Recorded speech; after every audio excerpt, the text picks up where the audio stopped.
Assalamualaikum warahmatullahi wabarakatuh. Nama saya Ruby Lestari. Saya dari PPG GKMI 4 Uinkas Jember.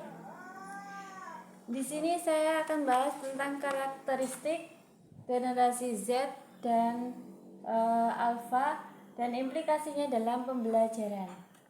Yang pertama yang kita bahas yaitu definisi dan karakteristik generasi Z dan generasi alpha. Generasi Z adalah generasi yang lahir di tahun 1995 sampai 2010. Sedangkan generasi alpha adalah generasi yang lahir pada tahun 2010 ke atas. Di sini generasi Z itu generasi yang mobilitasnya digital yang sangat tinggi, sehingga dalam pengerjaan tugas-tugas dari guru itu kebanyakan mereka cenderung menggunakan fasilitas mobile.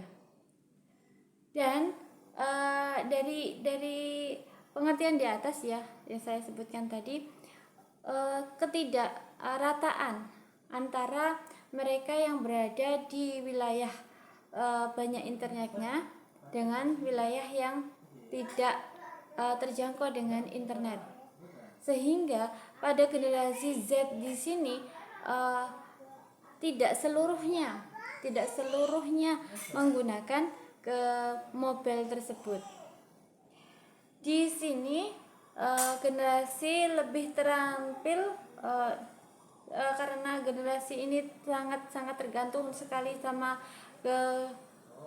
generasi mobile. Di sini tergantung pada internet, pada kecanggihan handphone.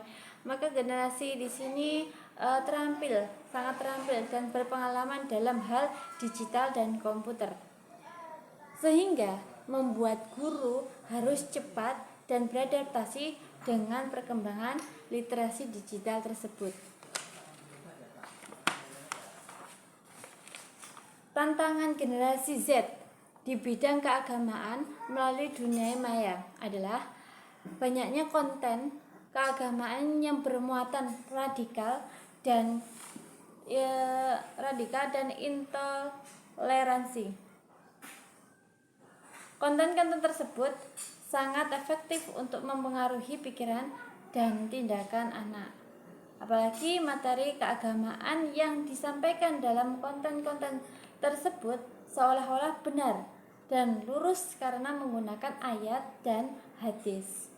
Ini sangat menjebak ya bagi anak-anak yang masih di usia di mana dia membutuhkan seorang guru dalam membimbingnya, orang tua yang membutuhkan orang tua dalam membimbingnya juga.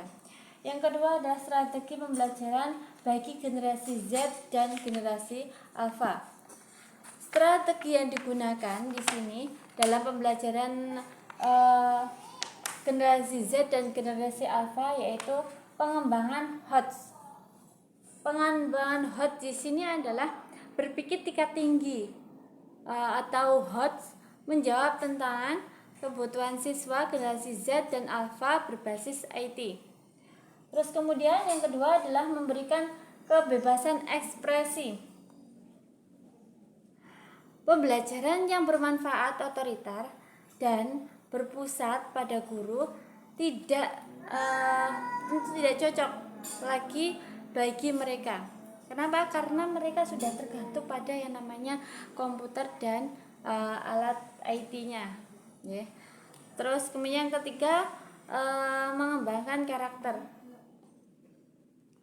Melalui teknologi informasi dan media sosial, guru bisa menggunakan sadar kesehatan, kejujuran, teamwork, dan problem solving, dan juga high order thinking skill.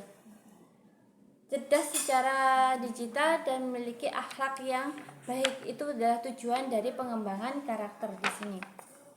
Yang keempat adalah mengembangkan aneka minat dan bakat seorang anak. Pembelajaran bukan pekerjaan asal-asalan, melainkan pekerjaan yang profesional. Jadi di sini minat dan bakat anak itu harus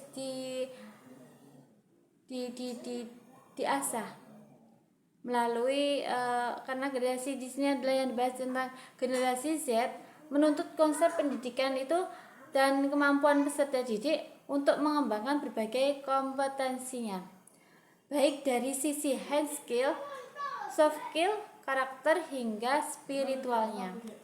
Yang kelima adalah menggunakan media digital. Guru menggunakan aplikasi, komputer, dan internet dalam pembelajarannya. Guru tidak hanya mengandalkan buku-buku sebagai sumber belajar siswa, melainkan infografis, video, gambar, dan animasi. Hal ini mewajibkan guru untuk menguasai literasi digital tertentu. Ini tentang karakteristik generasi Z dan generasi Alpha dan implikasinya dalam pembelajaran. Jadi generasi Z sama generasi Alpha di sini generasi pada intinya adalah generasi yang sangat tergantung dengan media informasinya, tergantung dengan yang namanya IT, alat digital maupun komputernya. Cukup sekian dari saya. Terima kasih. Assalamualaikum warahmatullahi wabarakatuh.